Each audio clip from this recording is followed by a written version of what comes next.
وہ لوگوں کے ہاتھ چلا گیا. خوبصورت ڈاکٹر صاحب نے بھی اشارہ کیا کہ حتیٰ اس میٹنگ کو بھی انہوں نے مسجد نبوی میں رکھنا مناسب نہیں سمجھا اور چلے گئے سقیفہ. اب اس سقیفہ کے جو آؤٹ کمنگ ہے، اس میں جو رزلٹ سامنے آیا ہے، اس کے بعد ذرا یہ سوچنے والی بات ہے. امت مسلمہ کی تمام تاریخی کتابوں میں لکھا ہوا ہے کہ ابو سفیان سب سے پہلے مولا علی کی خدمت میں آیا، کہا کہ مجھے معلوم ہے کہ یہ آپ کا حق ہے خلافت کا اور آپ کے حق کو چھین لیا گیا ہے. اگر آپ مجھے شامل کر لیں تو میں آپ کی سپورٹ میں ایسی فوج لاؤں گا کہ مدینے کی کوئی گلی فوج سے خالی نہیں رہے گی، بھر دوں گا مدینے کو. امام نے چونکہ ابو سفیان کی پوری ہسٹری سے واقف تھے، اس کی جنم کنڈلی سے واقف تھے، فرمایا کہ سبحان اللہ، تم کب سے اسلام کے ہمدرد ہو گئے ہو، تمہارا اسلام کا اس کے ساتھ کیا تعلق ہے. یہاں اسے مایوسی ہوئی اور پھر ارباب اقتدار کی طرف چلا گیا. ذرا میں چاہتا ہوں کہ اس بات کو سمجھیں، یزید کو سمجھنے کے لیے اس کے دادا ابو سفیان کو بھی سمجھنا ضروری ہے. ادھر چلا گیا اور اس کے بعد اس نے کہا کہ میں جانتا ہوں کہ یہ حق علی کا ہے اور تم لوگوں نے لے لیا ہے، میں آپ کے ساتھ چل سکتا ہوں، کچھ حصہ میرے لیے بھی اس حکومت میں ہو تو. سبحان اللہ. اور سیاسی لابیاں ہوتی ہیں اور گیو اینڈ ٹیک کا معاملہ ہوتا ہے. آج بھی سیاسی پارٹیاں دیکھیں نا، دوستیاں بھی ان کی مستقل نہیں ہوتی ہیں، دشمنیاں بھی مستقل نہیں ہوتی ہیں، مفاد البتہ مستقل ہوتے ہیں. تو ان مفاد کو مد نظر رکھتے ہوئے ابو سفیان کو بھی کچھ دلاسا دیا گیا اور اس کے ایک بیٹے کو شام کی سرزمین پر فتح کر کے وہاں کی گورنری کرنے کا ایک بہت بڑا عہدہ دے دیا گیا. اس کا نام تھا یزید ابن ابو سفیان، جو معاویہ کا بڑا بھائی تھا. اور حضرت عمر کی خلافت کے وقت اس کا انتقال ہو گیا اور اس کو ریپلیس کیا معاویہ ابن ابو سفیان سے. تو معاویہ کو جب وہ گورنری دی گئی تو صحابہ کرام کو سرکار دو عالم صلی اللہ علیہ وآلہ وسلم کی فرمودات یاد تھیں. انہوں نے احتجاج کیا، باقاعدہ احتجاج کیا کہ آپ یہ غلط کر رہے ہیں کہ اللہ کے نبی نے بارہا فرمایا ہے کہ بنو امیہ پر ہر طرح کا عہدہ حرام ہے اور آپ اس کو ایک گورنری دے رہے ہیں، پورے ایک اسٹیٹ کو اس کے حوالے کر رہے ہیں جو کہ سینٹرل گورنمنٹ سے کافی دور بھی ہے، آپ اس کے اوپر کنٹرول بھی نہیں کر سکیں گے. اور معاویہ جو ہے وہ بنو امیہ کا اس وقت چشم و چراغ ہے. کسی کی نہیں سنی بلکہ فل چھوٹ دی گئی اور مضبوطی کے ساتھ اس کو گورنری دی گئی اور اس نے آہستہ آہستہ ملوکیت، بادشاہت اور وہ جو انداز ہوتا ہے حکمرانوں کا، جابر حکمرانوں کا، اس انداز میں اس نے اپنی حکومت کو وہاں مضبوط کرنا شروع کر دیا. آگے چل کے معاملہ آپ دیکھیں تاریخ میں تو حضرت عثمان بھی بنو امیہ کے ہی خاندان سے ہیں، تو جناب سینٹرل گورنمنٹ میں بھی بنو امیہ کے لوگ آ گئے. ابو سفیان کی خوشیوں کی تو انتہا نہیں تھی. اس نے اپنے لوگوں کو جمع کر کے بنو امیہ کے کہا کہ بھائی اب گیند ہاتھ میں لگی ہے تو ایک دوسرے کو پاس کرتے رہو، کبھی بھی اس گیند کو بنی ہاشم کی طرف جانے نہ دو. باقاعدہ اس ابو سفیان کی اس پوری اسلام دشمنی کو سمجھنے کی ضرورت ہے اور اس کے بعد جو ایک پورا کھیل کھیلا گیا ارباب اقتدار کے ساتھ، اس کو درک کرنے کی ضرورت ہے. یہاں تک کہ مولا علی علیہ السلام کی خلافت ظاہری کا جب اعلان ہوا تو مولا علی نے پہلا کام یہی کیا کہ جتنے بھی دین کے دشمن حکومت کے عہدوں پر تھے ان سب کو برخاست کر دیا. جس کو انگریزوں نے بھی اور کچھ مسلمان سو کالڈ انٹلیکچوئلز نے بھی سیاسی ناکامی کا نام دیا کہ آپ ابھی آئے ہیں, حکومت اپنی مضبوط ہو جاتی, اور جب جڑیں مضبوط ہو جاتی پھر آپ ایک ایک کو نکالتے. ابھی آئے نہیں ہیں, اپنی حکومت مضبوط ہوئی نہیں ہے کہ آتے ہی آپ نے یہ کیا کیا کہ معاویہ جیسے ایک پاورفل گورنر کو بھی آپ نے برخاست کر دیا, اور اس طرح بہت سارے اور لوگوں کو بھی برخاست کر دیا. جواب اس کا سمپل ہے کہ مولا علی نے خود اس کا جواب دیا ہے کہ دیکھو, اگر علی حاکم ہے, ایک لمحے کے لیے بھی, سال 2 سال 5 سال کی بات نہیں کریں, ایک لمحے, اگر ایک لمحے کے لیے بھی علی حاکم ہے تو پھر وہ عادل بھی ہے. واہ واہ واہ. اور جب عادل ہوگا تو کسی ظالم کو برداشت نہیں کرے گا. سیدھی سیدھی بات ہے. اور اس میں حکومت رہے نہ رہے یہ مسئلہ نہیں ہے, عدالت ہے یا نہیں ہے یہ مسئلہ ہے. یعنی میں اگر حکومت کے ساتھ عدالت کر سکتا ہوں, عادل رہوں گا, انصاف کر سکتا ہوں, تو پھر حکومت کا ہونا بہت اچھی بات ہے. ورنہ اس بیمار بکری کے سڑے ہوئے ناک کے پانی سے زیادہ بے قیمت ہے میرے نزدیک حکومت. سبحان اللہ. واہ واہ واہ. اب ذرا اس پر توجہ کریں. سبحان اللہ. تو مولا علی کا یہ نظریہ تھا. دنیا کے حساب سے سیاسی طور پر یہ ایک اچھا فیصلہ نہیں تھا, لیکن مولا نے کہا کہ یہی وہ فیصلہ ہے کہ جس کی بنیاد پر آپ عدل و انصاف کی بات کر سکتے ہیں, ورنہ مصلحتوں کا شکار جو ہو جاتے ہیں وہ کبھی انصاف نہیں کر سکتے. چنانچہ آپ نے معاویہ کو برخاست کیا اور بہت سارے لوگوں کو. تو معاویہ چونکہ اس وقت تک کافی مضبوط ہو چکا تھا, اس نے جناب بغاوت کر دی, کہا کہ ہم اصل جو سینٹرل گورنمنٹ میں جو خلیفہ وقت ہیں ان کو بھی ہم نہیں تسلیم کرتے. سبحان اللہ. اب مولا علی کے ساتھ جنگیں ہوئیں, وہ جنگیں بھی بہانہ تھا, کوئی تو بہانہ چاہیے. حضرت عثمان کے قتل کا بہانہ کہ یہ ان کے ہی لوگوں نے قتل کروایا, لہٰذا ہم ان سے انتقام لینا چاہتے ہیں. یہ ایک ٹوٹل جو ہے بہانے کے علاوہ کچھ نہیں ہے. اور اس وقت دنیا کے تمام مسلمان اس پر اتفاق کرتے ہیں کہ حضرت عثمان کے خون میں مولا علی کا یا ان کے خاص شیعوں کا کوئی عمل دخل نہیں رہا ہے. لیکن بہرحال اب دنیا کہتی ہے, اس وقت تو پوری اس طرف جو ہے سپورٹ جاتی رہی. نتیجے میں مولا علی نے بھی ان کو سمجھانے کے بعد جنگ صفین ہوئی. اس کے بعد جنگ صفین 2 مرتبہ ہوئی, اور یہ سارے ماجرے سب جانتے ہیں. پھر مولا علی کو شہید کر دیا گیا, خوارج کا گروپ آیا, اور مولا علی علیہ السلام کی شہادت کے بعد مولا علی نے وصیت کے مطابق اور جو الہی نظام ہے اس نظام کے مطابق اپنا جانشین ڈکلیئر کر دیا کہ میرا جانشین حسن مجتبیٰ ہے, اور سرکار دو عالم کے فرزند ہیں امام حسن مجتبیٰ علیہ السلام نے خلافت ظاہری سنبھالی. ادھر معاویہ کی مزید سرگرمی بڑھ گئی اور سازشوں کا ایک بہت بڑا وسیع میدان اس کے اختیار میں چلا گیا. نتیجے میں جنگ کبھی بھی اسلام کی مطلوبہ چیز نہیں ہے. اس کو ہم اس لیے بھی کہہ رہے ہیں کہ دنیا سمجھے کہ اسلام نے کبھی بھی جنگ کو کوئی اہمیت نہیں دی ہے, ترجیح جنگ کو حاصل نہیں ہے. اگر صلح کی پیشکش ہو جائے تو قرآن کہتا ہے وَالصُّلْحُ خیر, صلح کی بات ہوگی تو وہ خیر ہے.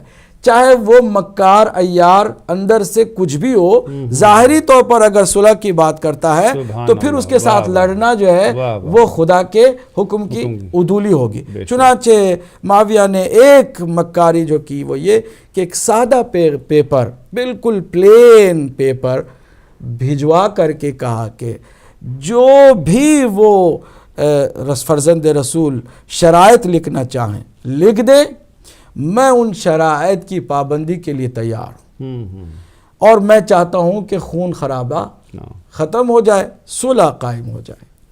اب جب صلح کی پیشکش معاویہ جیسے شخص سے ہوتی ہے, باوجود اس کے کہ امام حسن مجتبیٰ کو سب معلوم تھا کہ یہ کتنا مکار ہے اور اس کا کیا پلان ہے, لیکن ظاہری طور پر تو دنیا یہی دیکھے گی نا کہ اگر امام نے انکار کر دیا کہ نہیں تو جھوٹا ہے, تو مکار ہے, میں تیری صلح کی پیشکش کو ٹھکراتا ہوں, تو دنیا کہتی کہ رسول خدا کے فرزند نے جنگ کو ترجیح دی اور خدا کے حکم کے خلاف کھلم کھلا انہوں نے کام کیا اور صلح کی پیشکش کو نہیں مانا. جبکہ اسلام بھی یہی کہتا ہے کہ ظاہر کو دیکھو, باقی چیزوں کو چھوڑ دو, باقی جو ہوگا غلط ہوگا اس کا ذمہ دار وہ خود ہوگا. اب ذرا میں یہاں پر چاہوں گا توجہ کریں, ہمارے ناظرین بھی توجہ کریں.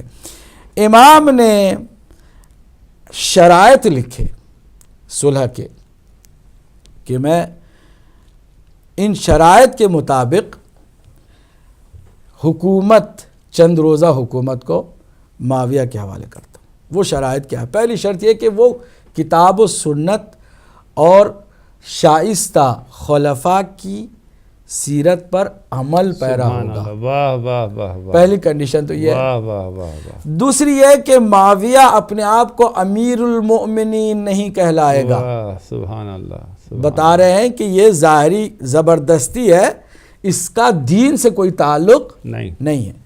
تیسری کنڈیشن یہ کہ معاویہ کو حق حاصل نہیں ہے کہ وہ اپنی زندگی میں اپنا کوئی جانشین مقرر کرے۔ اگر معاویہ ہلاک ہو جاتا ہے تو خلافت کا حق مجھے حاصل ہے، اور اگر میں بھی زندہ نہ رہوں تو یہ حق میرے بھائی حسین کا ہے، اس کو یہ حق پہنچنا چاہیے۔ اب یہ کس سے لکھوا رہے ہیں؟ شرطیں یہ کس سے منوا رہے ہیں؟ خود معاویہ سے منوا رہے ہیں۔ اور کیا ہے؟ معاویہ کو فوراً فی الفور علی اور اولاد علی کے خلاف جو لعن طعن کا سلسلہ اس نے شروع کیا ہے اس کو ختم کرنا ہوگا۔ اللہ اکبر۔ اور پھر بیت المال جو کوفے کا ہے اور چند اور علاقوں کا ہے، اس کے تصرف کا حق بھی حسن ہی کو حاصل ہوگا، معاویہ اس میں کوئی دخالت نہیں دے گا۔ جو بھی شیعہ علی کے ماننے والے ہیں وہ اس اللہ کی زمین پر آزاد ہوں گے اور امن و امان میں رہیں گے، ان کو چھیڑا نہیں جائے گا اور ان کے خون نہیں بہایا جائے گا۔ کچھ اور شرطیں بھی تھیں لیکن بنیادی شرطیں یہی تھیں۔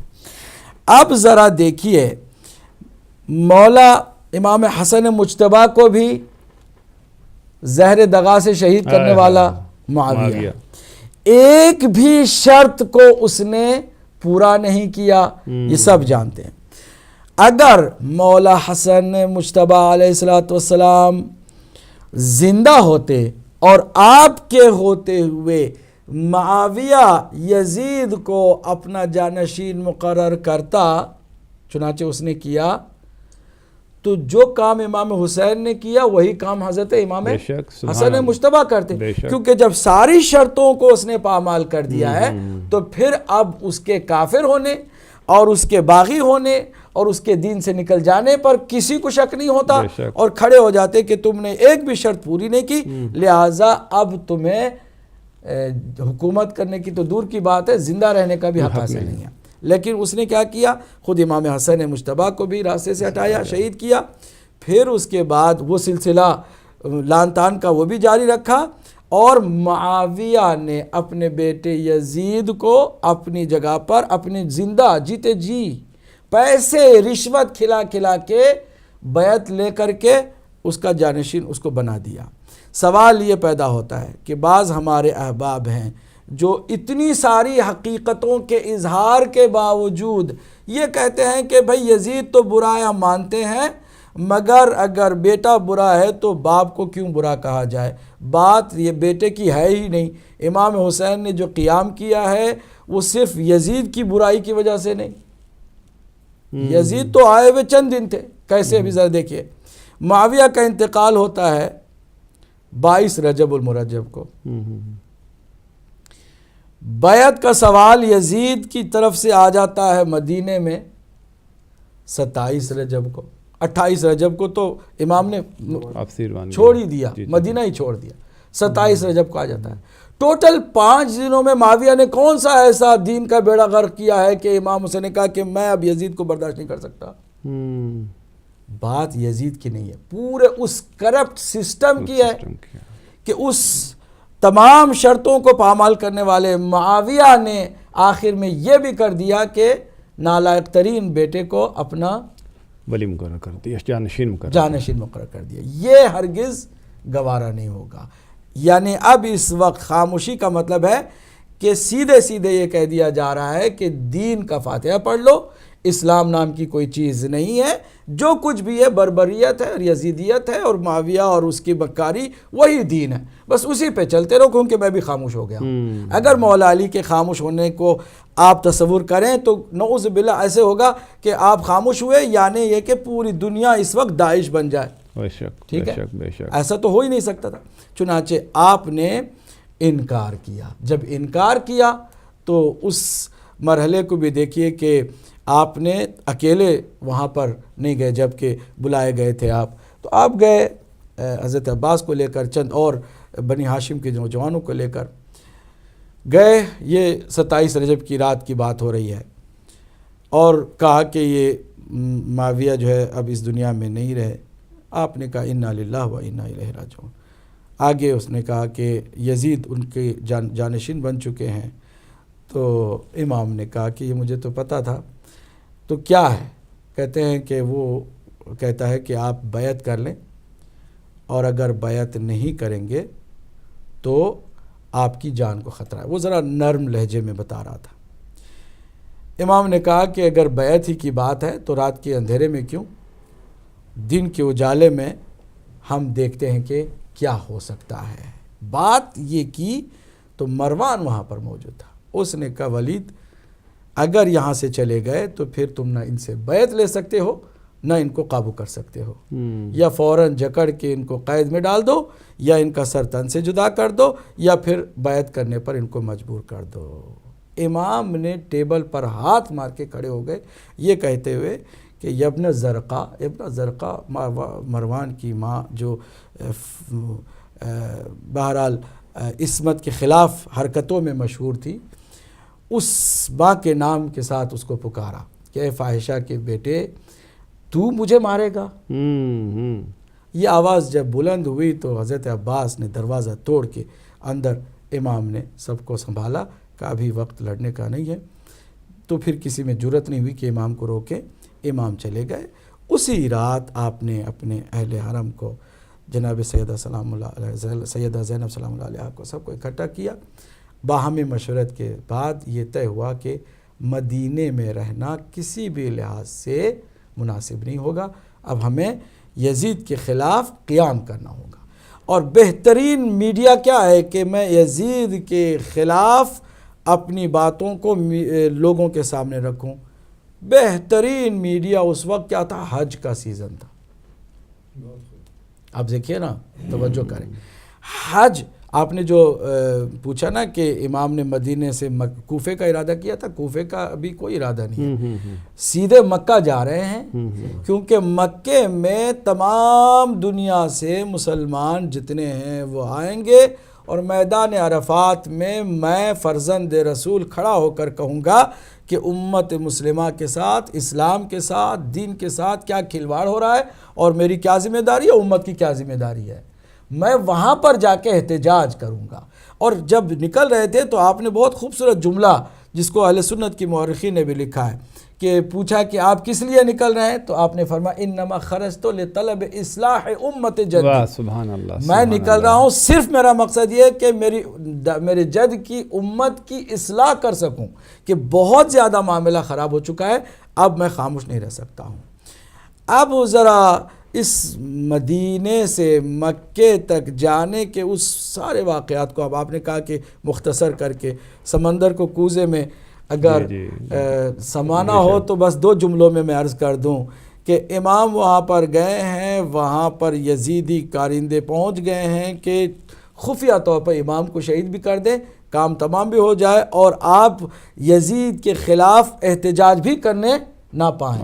امام سمجھ گئے کہ میں اگر یہاں شہید بھی ہو جاتا ہوں تو میری شہادت کا خون رنگ نہیں لائے گا, مجھے یہاں سے نکلنا ہوگا. چنانچہ آپ نے حج کو عمرے سے بدلا, اور بدل کے کوفے کا رخ کیا. کوفے کا کیوں رخ کیا؟ آپ سب جانتے ہیں کہ کوفے کے لوگوں سے کچھ بوگس لیٹرز بھی, کچھ جینیون لیٹرز بھی آئے کہ آپ ہماری طرف آئیں, ہم یزید کو خلیفہ نہیں مانتے, ہم آپ کو اپنا امام مانتے ہیں, آپ کو ہم خلیفہ تسلیم کرتے ہیں, آپ آئیں گے تو ہم آپ کے ہاتھوں بیعت کریں گے, اور یہاں سے آپ کا ہم ساتھ دیں گے تاکہ آپ یزید کے خلاف.